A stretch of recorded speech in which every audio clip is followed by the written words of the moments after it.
Let's start with a question. Have you ever had someone excitedly tell you, "We're going on a cruise," like they just announced they were retiring in Capri? Cruises are one of those things that carry the strange, almost mystical aura of luxury, relaxation, and carefree joy.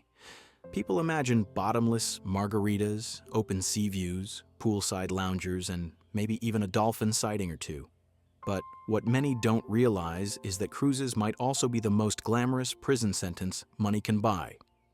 You're essentially locking yourself in a floating hotel that you can't leave, surrounded by thousands of strangers, governed by international maritime law, and relying on a for-profit corporation to be your city council, police department, hospital, and sanitation unit all in one. It's not just a vacation, it's an experiment in human containment. I should know. I went on one, 4 days, and within 24 hours, I wanted to swim home. At first, it feels like an adventure. You board the ship, take in the grandeur of the atrium, marvel at the endless buffet, and think, okay, I can do this. By nightfall, you've walked every deck, realized your room is a glorified closet with a curtain, and discovered that the so-called midnight chocolate buffet is just 5 stale brownies under a heat lamp. You're trapped. There are no streets to wander, no forests to hike, no true sense of freedom. The ocean is stunning, sure, but it's also your captor. The scale of this industry is massive. The cruise industry brings in nearly $30 billion a year and serves more than 20 million passengers annually. Ships have ballooned into cities. Royal Caribbean's Icon of the Seas, which debuted in 2024, holds over 7,600 passengers and more than 2,000 crew. That's bigger than most American towns, and yet, when you're aboard, you're at the mercy of a corporation operating in international waters, often registered under a flag of convenience in countries like Panama or the Bahamas to avoid stricter labor, safety, and environmental regulations. It's capitalism in its most literal, floating form. If that sounds dramatic, let's talk about what actually happened aboard the Carnival Triumph in February 2013, a voyage so catastrophically mismanaged that it earned a permanent place in cruise ship infamy under the name the Poop Cruise. The Triumph departed from Galveston, Texas with more than 4,200 people on board, expecting a standard 4-day cruise through the Gulf of Mexico. But less than 150 miles into its journey on the morning of February 10th, a fire erupted in the aft engine room. The source? A leak in a fuel oil return line, a preventable mechanical failure that triggered a complete loss of propulsion and knocked out the ship's electrical systems.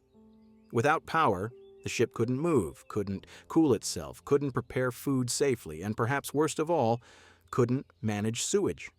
That's when things started to deteriorate quickly. The air conditioning systems failed. Temperatures inside cabins soared past 90 degrees Fahrenheit. Refrigeration units shut down, spoiling the ship's food stores within hours. But perhaps the most gruesome outcome was the breakdown of the wastewater system. With no suction in the toilets, human waste backed up into showers, sinks, and floor drains.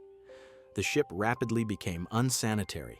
The crew, attempting to adapt to an increasingly dystopian environment, began distributing red biohazard bags and instructed guests to relieve themselves in them. Passengers were told to urinate and defecate into plastic bags or empty trash cans, which were then placed in hallways. Toilets overflowed and sludge seeped under doors.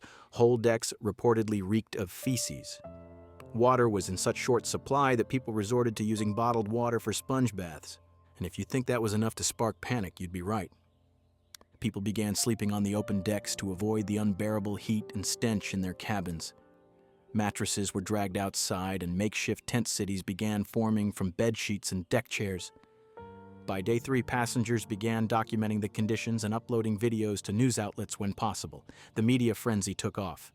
Headlines referred to the cruise as a floating petri dish. Senator Charles Schumer demanded reforms in cruise industry regulation. And yet, no rescue came quickly. Without propulsion, the Triumph had to be towed by tugboats, but high seas and shifting wind patterns slowed the process. The original plan was to bring the ship to Progreso, Mexico, but it drifted so far north that it had to be rerouted to Mobile, Alabama. It took 5 days to reach shore. During that time, passengers were rationed cold sandwiches and spoiled fruit. Lines for food stretched for hours. Sanitation supplies were limited, and crew morale visibly crumbled. Once the ship finally docked and passengers disembarked, many were physically ill, emotionally exhausted, and furious. Carnival's official response: a full refund, a $500 check reimbursement for travel expenses, and wait for it, a free future cruise. Let that sink in. After spending 5 days stranded on a powerless, sewage-soaked ship in third-world conditions, you're handed a flyer saying, "Hope you come sail with us again."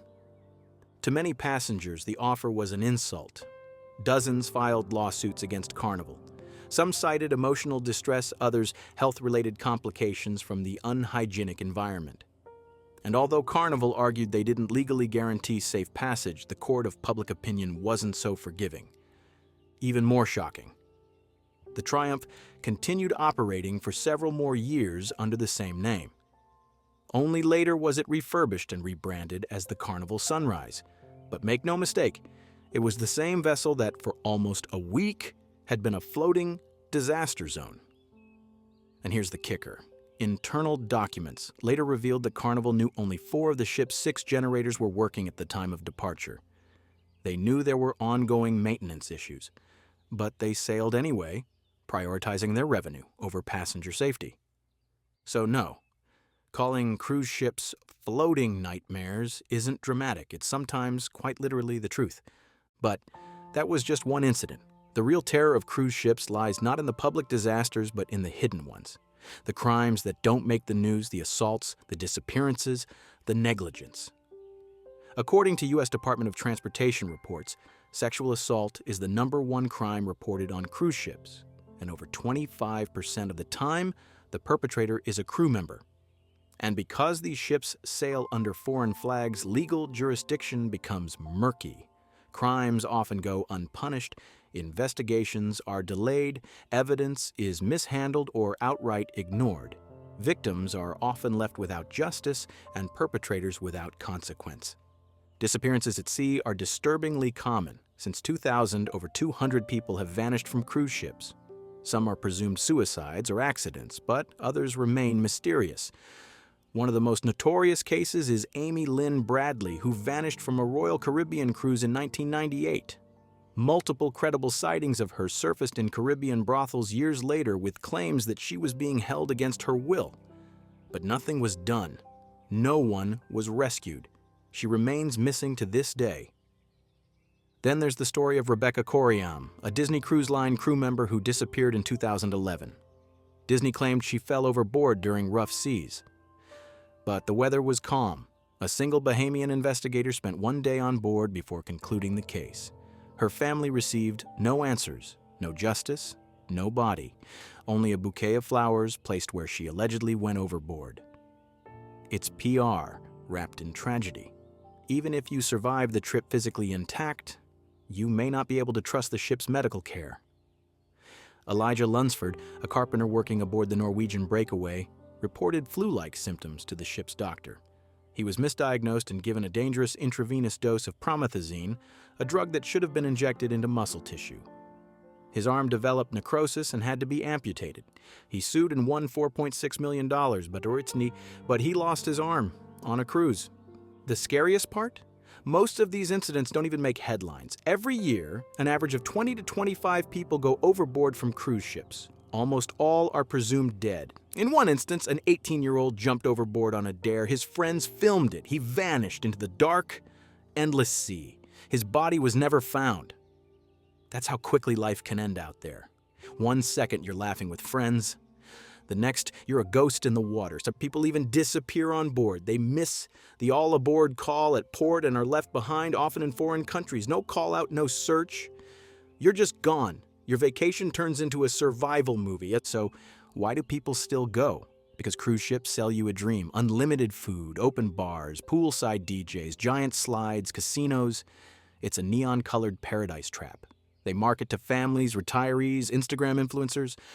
But behind every drink package and water aerobics class is a company trying to do the bare minimum to keep costs down and liability away. If you've ever stood on the deck of a cruise ship at night, you know this feeling. The dark ocean stretches endlessly. There are no lights, no land, no sound but the wind and the waves. And in that moment, the illusion cracks. You're not on a floating resort. You're on a steel island in the middle of nowhere. And if something goes wrong, no one is coming to save you quickly. So no, I won't be getting on another cruise anytime soon. Not because I'm paranoid, but because I'm informed, and now, hopefully, you are too.